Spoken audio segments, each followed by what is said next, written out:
Hello everyone. Guidance and counselling के unit 3 से हम लोग टेक्निक ऑफ गाइडेंस में आज सोशियोमेट्री पर डिस्कशन करेंगे।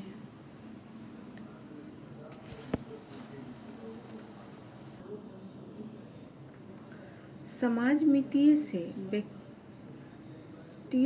के पारस्परिक सामाजिक संबंधों का पता लगाया जाता है। समाजमिति यानी कि सोशियोमेट्री, तो यह एक समूह के सदस्यों के बीच आपसी संबंधों को मापना है। अर्थात इस विधि से यह ज्ञात हो जाता है कि कौन सा बालक या व्यक्ति अपने समूह में अपना स्थान बना पाया है। ऐसी परिस्थिति में उस व्यक्ति का बालक की सामाजिकता की भावना को विकसित किया जा सकता है। एग्जाम्पल के तौर पर हम देखें कि जैसे कि छात्रों का एक समूह है, उसमें कुछ छात्र ऐसे हैं जिन्हें अधिकतर छात्र पसंद करते हैं, तो ऐसे छात्र समाजमितीय मैट्रिक्स के कॉलम में का उपयोग सबसे अधिक होता है। और समूह में कुछ ऐसे भी छात्र हैं जो दूसरे छात्र को पसंद करते हैं परंतु उन्हें कोई पसंद नहीं करता, तो ऐसे छात्र को बहिष्कृत छात्र कहा जाता है। समूह में कई गुटों का निर्माण भी हो जाता है, जैसे जिनकी पसंद और नापसंद एक होती है, तो वो उस तरह के छात्र जो है एक गुट बना लेते हैं।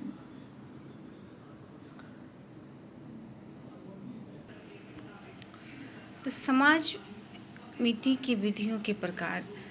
तो राइट स्टोन, डस्टमैन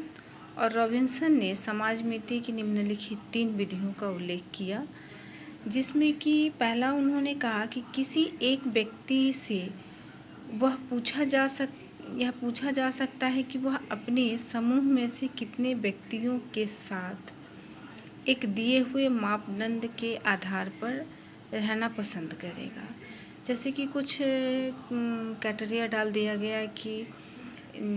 समाज में, जैसा कि हम लोगों ने देखते हैं बिग बॉस, बहुत से लोग हम लोगों में से देखते हैं,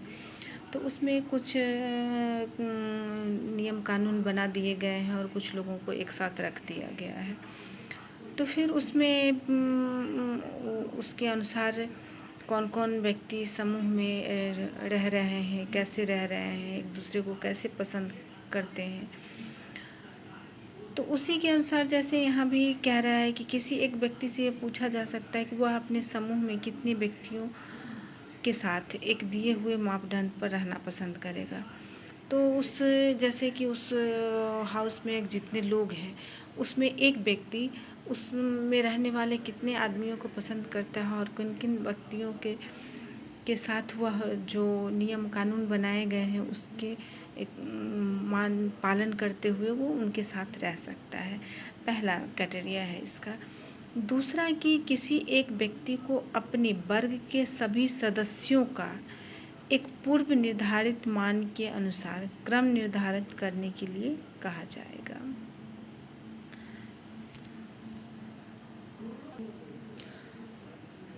तीसरा है कि किसी एक व्यक्ति से अपने समूह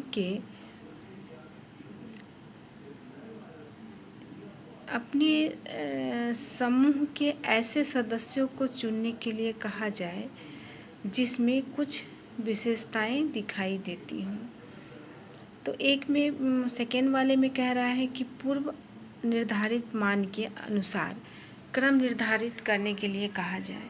जैसे कि कौन सा व्यक्ति किसके साथ रहना चाह रहा है, तो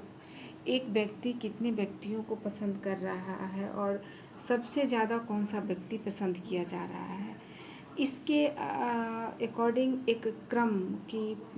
सबसे ज़्यादा पसंद किसको किया जा रहा है, उसके बाद उससे कम में कौन है, उसके कम में कौन है,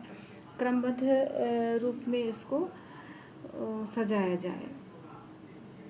और तीसरा है कि अपने समूह से ऐसे सदस्यों को चुनने के लिए कहा जाए जिसमें कुछ विशेषताएं हों, कुछ अलग हो, जो समूह के लोगों से कुछ अलग हो। जैसे कि समूह में अगर मान लेते हैं कि हम 30 बच्चों का एक क्लास में है और उसमें एक बच्चा है जो काफ़ी प्रतिभाशाली है या काफ़ी क्रिएटिव है, वो कुछ नया करना चाह रहा है, तो फिर वो समूह के जो सारे सदस्य हैं वो उनसे अगर पूछा जाता है और तो वो खुद ही जो बच्चा क्लास में ज़्यादा प्रतिभाशाली है तो उसके तरफ इंडिकेट करते हैं कि अगर प्रतिभाशाली बच्चे कौन हैं, तो या फिर कोई ऐसा बच्चा जो कुछ नया करता है, क्रिएटिव है, तो उसकी बात आए तो अचानक से सबकी नज़र जो है वैसे बच्चे पे टिक जाती है या उसका नाम लेते हैं जो कि ज़्यादा क्रिएटिव हो, कुछ नया करता हो। तो इसमें क्या है कि विशेषताओं के अनुसार जो उनकी क्वालिटी है, जैसे कि प्रतिभाशाली होना या फिर क्रिएटिव होना, या फिर हो सकता है कि उसमें कुछ समस्याएं हो जो सबसे अलग हो, तो उस तरह से उनका चयन हो जाता है। तो इसके लिए दो विधि का चयन, दो विधियों से इसमें काम लिया जाता है कि पहला कि प्रश्नावली विधि, कि एक प्रश्नावली बना लिया जाए और बच्चों में डिस्ट्रीब्यूट करके उनसे पूछा जाए कि कौन बच्चा किसको पसंद करता है या फिर किस बच्चे में किस तरह का कौन सा बच्चा प्रतिभाशाली बच्चा है, कौन सा समस्यात्मक बच्चा है, वो बच्चे की विशेषताएं बताएं। तो इस तरह करके प्रश्नावली बना के अगर दिया जाए तो फिर उसका जो इन्फॉर्मेशन मिलता है उसके अकॉर्डिंग इसको देखा जा सकता है। दूसरा है कि ऑब्जर्वेशन करके, निरीक्षण करके भी समझा जाता है। जैसे कि क्लास में अगर एक बच्चा सही जवाब दे रहा है, टीचर की जो पढ़ा रहे हैं उसको समझ पा रहा है, या एक ऐसा बच्चा है जो कि बिल्कुल ही रिस्पॉन्स नहीं कर रहा है, वो समझ नहीं पा रहा है, वो पढ़ने में ध्यान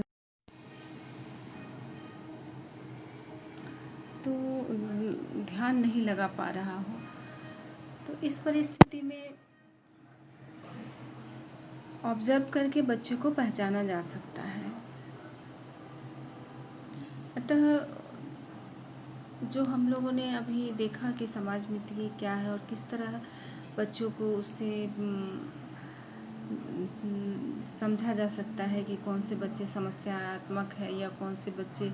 में क्या विशेष क्वालिटी है, तो वह उसके लिए ये जो टेक्निक है सोशियोमेट्री टेक्निक, उसके द्वारा भी बच्चे का पहचान किया जाता है और फिर उसके अकॉर्डिंग उनकी अगर गाइडेंस की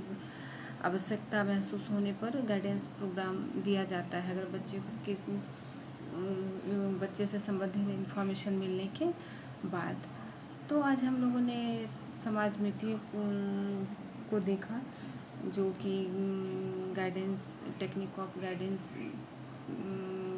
के तहत आता है, जिसमें कि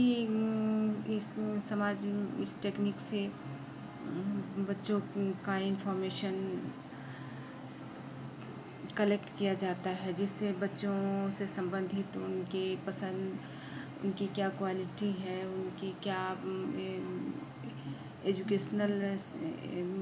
इम्प्रूवमेंट है, इन सारी चीज़ों की जानकारी हो जाती है। साथ ही बच्चे का बैकग्राउंड क्या है, बच्चा किस तरह सामाजिक रूप से उसका बिहेवियर क्या है, इन सारी चीज़ों का डाटा मिल जाता है।